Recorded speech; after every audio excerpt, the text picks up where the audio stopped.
Hello besties, welcome to my YouTube channel. My name is Nurse Helen and I'm so excited to have you on this channel. If this is your first time watching my video, clicking on that video, and if you are a returning subscriber, thank you so much for coming back.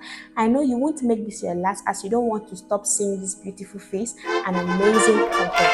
So without further ado guys, let's jump right into the video.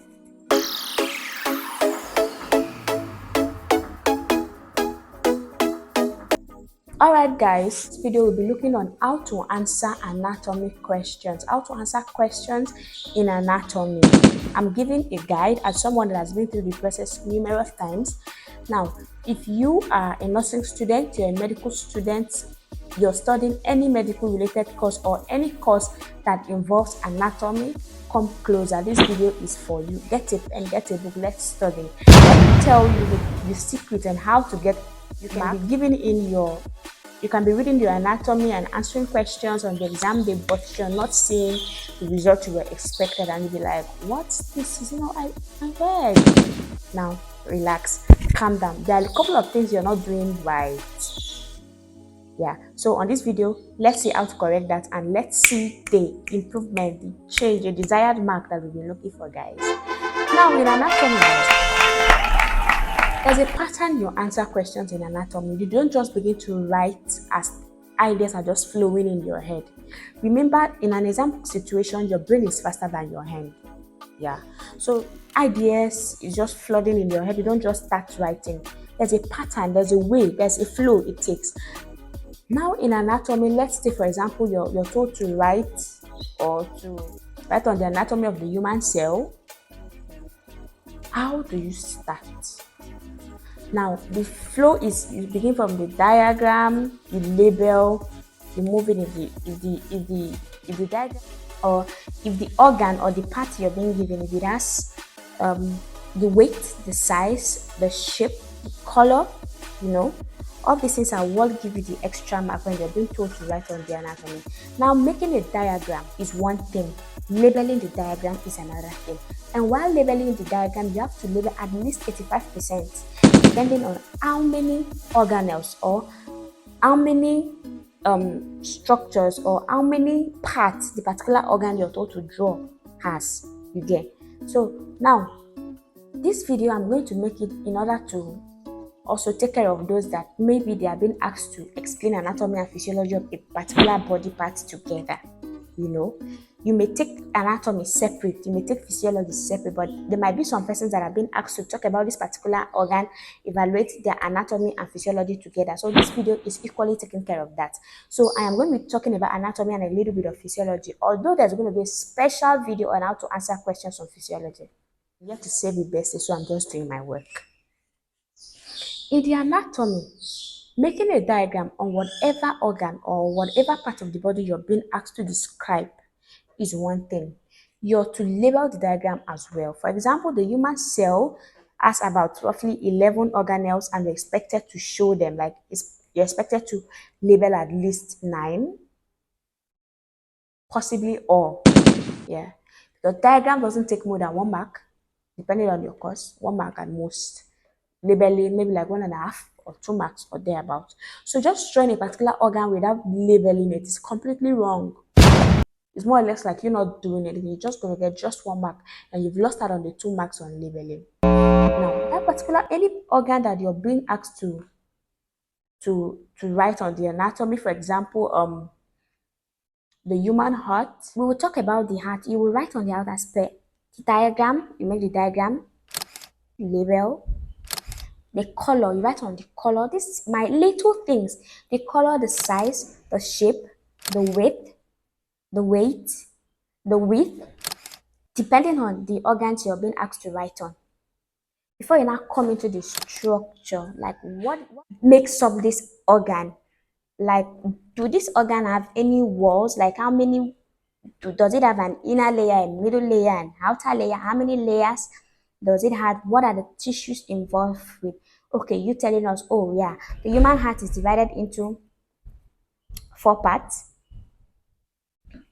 Fine, it is divided into 2 major parts by the septum. That's you. Those are the little details that you give when you're answering questions in anatomy. Of course, that part will be shown on the diagram when you're drawing where the septum divides the heart into the right and the left chamber. Yeah.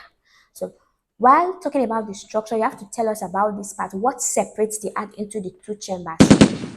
The heart is made up of myocardium, like during the structure, myocardium, endocardium, pericardium. You write and all those things separately. You don't just tell us, the heart consists of there's myocardium, there's endocardium. After listing them, tell us one or two things. Okay, the endocardium, it is the innermost layer. It is made up of so tissues. Is this kind of tissues that is formed there. It has, you try to like tell the examiner a little thing about it. You don't just write it and leave it. You get. So after the structure, to this organ, what's the blood supply like? What can you tell us about? What can you tell your examiner on the blood supply to this particular organ or this particular body parts that you're writing on? The arterial blood supply, the venous drainage, like the venous returns, the nerve supply, what part of the nervous system supplies this particular organ, the lymphatic drainage, like the lymph supply and all those things, which lymph node is quite close, which one drains, which one takes away. You understand what I'm saying? So now a lot of students answer questions in anatomy without paying attention to this I call them small nuggets that gives you mark and then boost your mark and make you pass with the grade you expected. So you don't just start writing, maybe you were talking about the structure, maybe if it has types or maybe if it has a microscopic part of it, like let's say the kidney, the microscopic structure of the kidney, that's when they're talking about the nephron.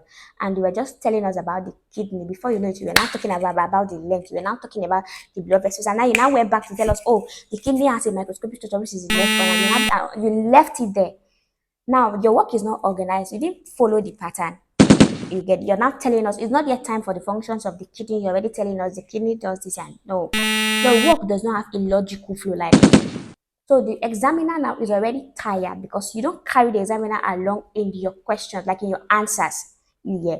So now talking about the heart that we use as an example, when talking about you're now talking about the structure, and let's say you're done talking about the structure, you're talking about the blood vessels. Tell us, okay, is this particular blood vessels that takes the blood part of the heart to the lungs for oxygenation and order.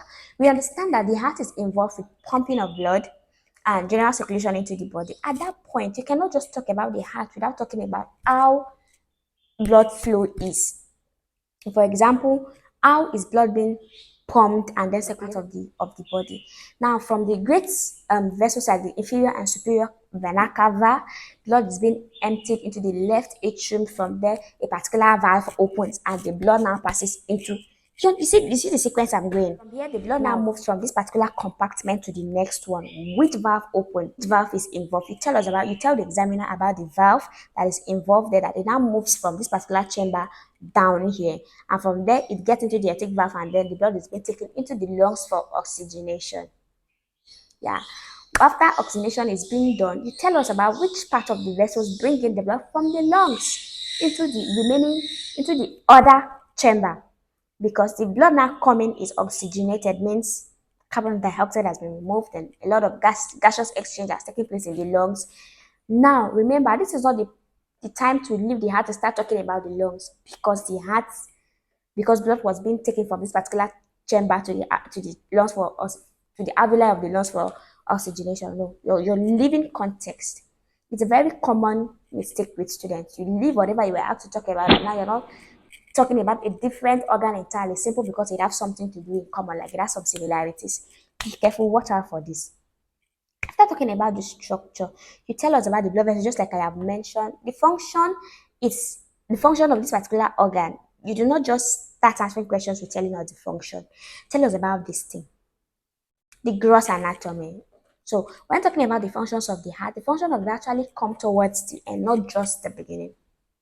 Now, if you're just tuning into my channel, I am Nurse Helen and I make content here on YouTube for you guys, as you all are my besties on this channel. So I'm talking about answering questions on anatomy, whether you're a nursing student, a medical student, your course is medically related, this is for you. So let's subscribe and turn on the notification bell so that each time I post new videos, you are updated. Talking about the functions, how many functions, like what can you tell the examiner this particular organ in the body does. Pumping of blood, da, da, da, da, da, da, da, da. Put it in there. And you know, when you're writing anatomy question, you do not really need much stories. That you leave that for the physiology. But I'm bringing in this now in case the examiner requires you to write on the anatomy and physiology at the same time. You get. So that is why I'm going into these details. Now, after that, you've been able to tell us about a particular organ. You've given us a flow. You've taken us from the diagram. You labeled.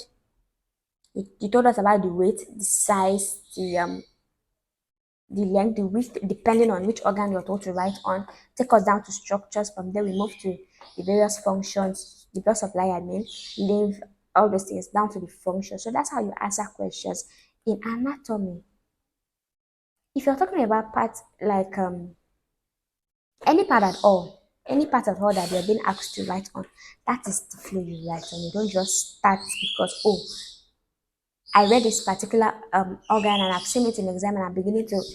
No, you must organize your work. I don't want this video to be too long, guys, because I want you to understand and assimilate each point that I mentioned here on this video. So that is how you go about answering your questions in anatomy. Please, if you have any question, if you have any suggestion, any comment, please let me know on the comment section. I am Nurse Helen. If you have any other thing you want me to talk about, or there's any other topic you want me to talk about, anatomy, pharmacology, physiology, please just let me know on the comment section and I'll make a video on that. Subscribe to this channel, like, comment, share this video with your students. Please share this video with your colleagues, yes, your friends, your junior colleague, even your senior colleague. Yeah, yes.